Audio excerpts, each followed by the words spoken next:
بەشی یەکەم لە کتێبی کەنیزەی شازادەی میسر لە شاکاری کلیۆپاترا بابەت مێژووی نووسینی مایکل پیرامۆ وەرگێڕانی لە فارسیەوە بۆ کوردی عومەر ڕەسوول خدر.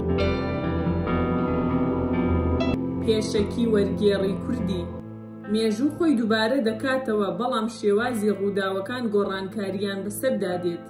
بەپێی ڕۆژگار و سەردەمەکان ئەگەر لەو سۆنگەوە سەیری مێژوو بکەین، دەبێتە بۆچوونێکی ئایدیالی ئەگەر لە گۆشەنیگای کۆمەڵایەتی هاوچەرخی شەوەشتیکاری ئەمە بکەین.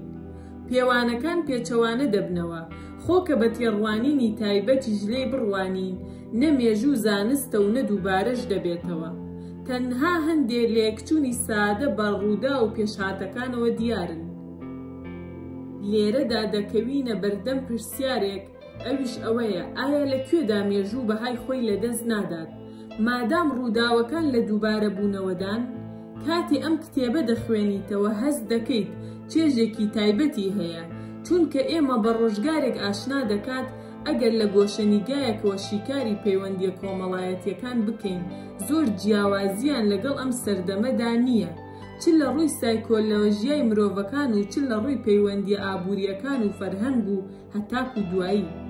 هەموو ئەمانەوە دەکەن ئەم کتێبە بە زیندوی بمێنێتەوە. ئەوەندەی ئەم پەرتووکە لە ڕووی مێژوویەوە گرنگی هەیە، ئەوەندەش سەبارەت بە کۆمەڵگا و شێوازی پەیوەندیەکانی ئەو بەنرخە. شرمیۆن کارەکەرەکەی کلیۆپاترا بە شێوەیەکی ورد و جوان و سادە ئەو ڕۆژگارەمان بۆ دەگێڕێتەوە. مرۆڤ هەست دەکات زۆر ستەم لە شارستانیە غەیرە ئاینی ئاسمانیەکان کراوە، چونکە زۆربەیان دواتر شێوێنراون و کڵێشەی ساختەیان بەبەردا کراوەتەوە و دراونەتەوە بە کۆمەڵگەکان. لە کۆتاییدا ئەوە ماوە بە خوێنەری ئازیز بڵین ئەم پەرتووکە زۆر حەقیقەتی جوانی لەخۆ گرتووە، لەوانەیە زۆربەمان پەیمان بۆ ڕاستیە جوان و ئاڵۆزانە نەبردبێت کە لەم کتێبەدا دەکەونە بەرچاو. پێشەکی وەرگێڕی فارسی هەندێک ناوی مێژووی لای ئێمە ئەوەندە ئاشنایەتیان هەیە کە زۆر جار وا وێنایان دەکەین خاوەنی ئەم ناوانە دەناسین، لە کاتێکدا کۆی گشتی زانیاری ئێمە سەبارەت بەوان لە بیست ڕستە تێپەڕ ناکات، خۆ ئەگەر تێکەڵاویش نەبوو بێت بە ئەفسانەوە. یەکێک لە ناوە مێژویانەی کە هەمومان بیستومانە کلیۆپاترا پاشای میسرە، کە لە نیوەی یەکەمی سەدەی ئێستاماندا دوو دامەزراوەکانی بەرهەمهێنانی فیلم بوونەتە هۆی بەناوبانگکردنی ئەم ناوە.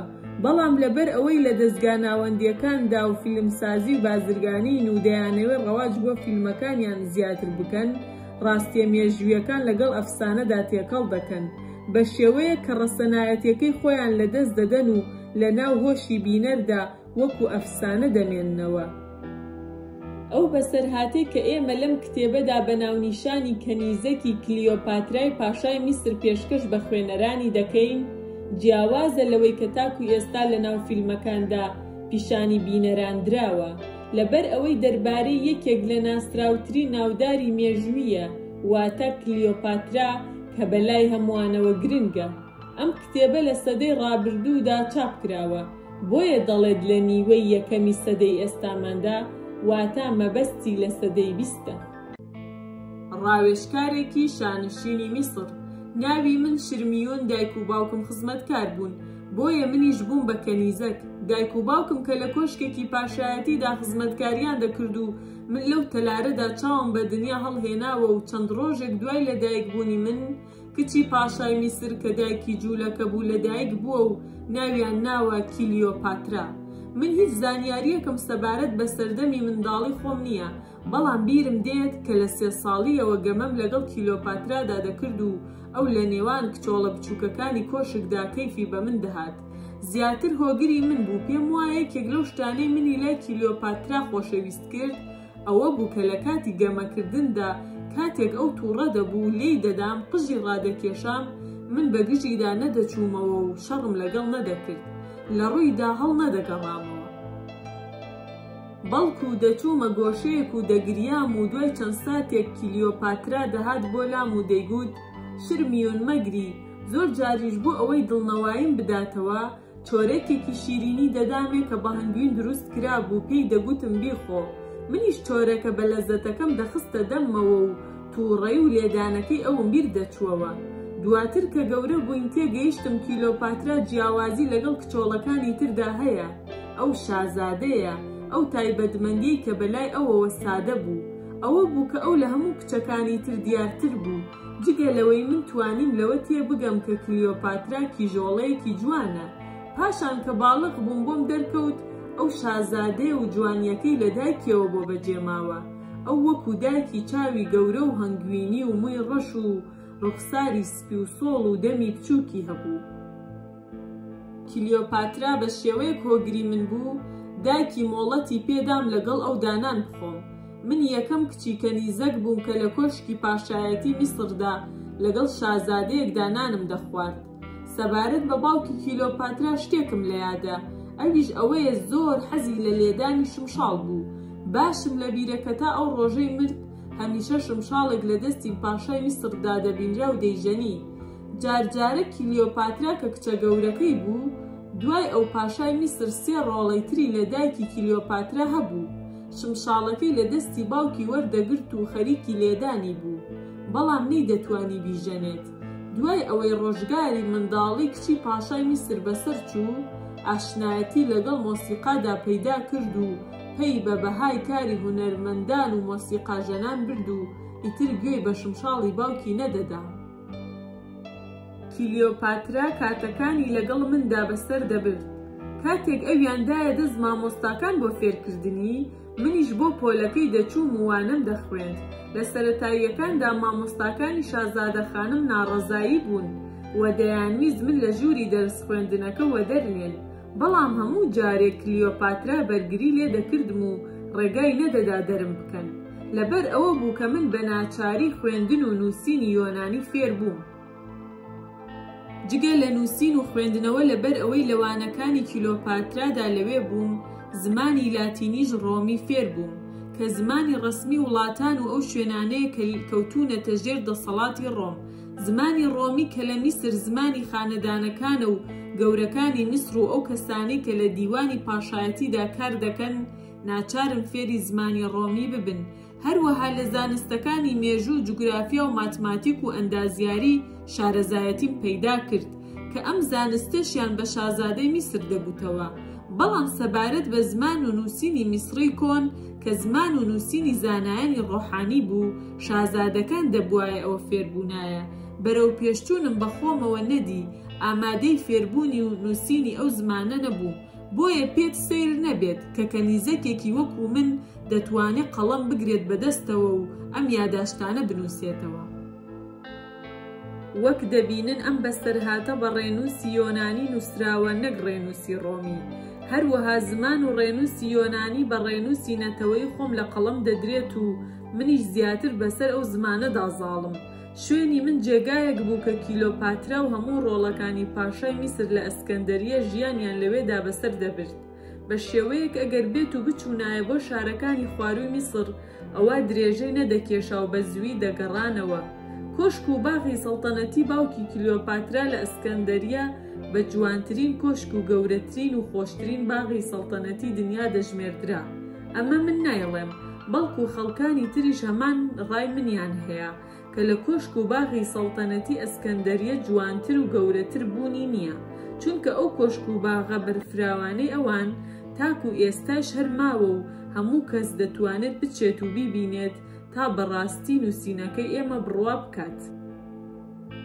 شاری ئەسکەندەریە کە پاشای میسر و خێزانەکەی تێیدا نیشتەجێبوون، جوانترین شاری دنیا بوو. یەکەم جار کە ئەنتوانی ڕۆمی گەیشتە ئەسکەندەریە لە تاسان و سەرسوڕماندا خەریک بوو شێت ببێت. خۆم لە دەمی ئەوەوە گوێم لێ بوو کە گوتی ڕۆم لە بەرامبەر ئەو شارە گەورەدا کە خاوەن شەقامی درێژ و پانە جگە لە سەرنوگولکێک هیچی تر نییە.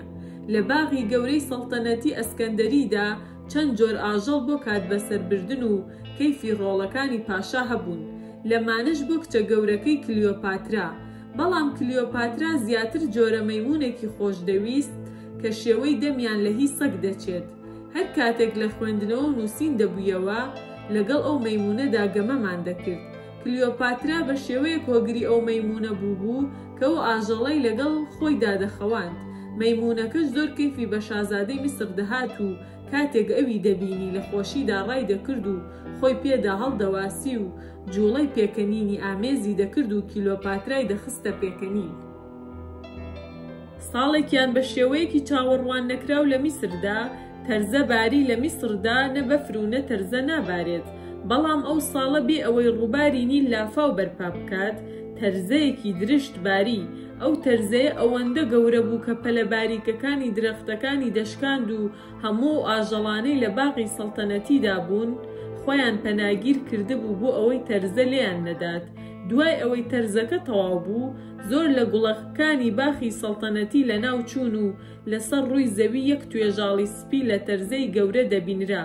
مەیمونەکەی کلیۆپاترا ڕای کرد و لەسەر تەرزەکە خزا و کەوت.